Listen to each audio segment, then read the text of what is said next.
I'm standing in some wonderful ancient woodland next to a tree that doesn't look terribly natural, but it's one of the oldest trees in the valley.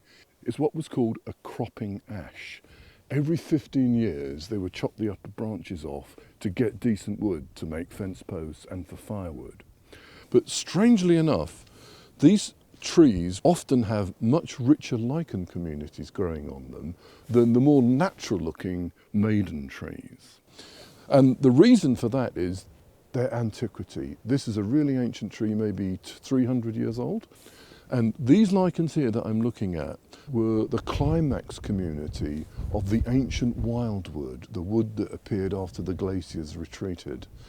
These are very sensitive to chemicals in the atmosphere. We do have a problem with nitrates. Nitrates are used a lot in farming, whether it's muck spreading, there's nitrogen there, or even artificial fertilizers.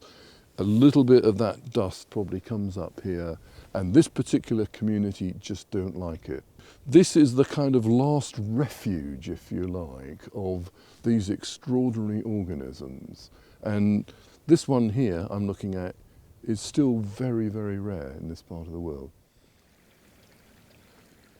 I'm sitting here next to an old friend, this ancient elm tree.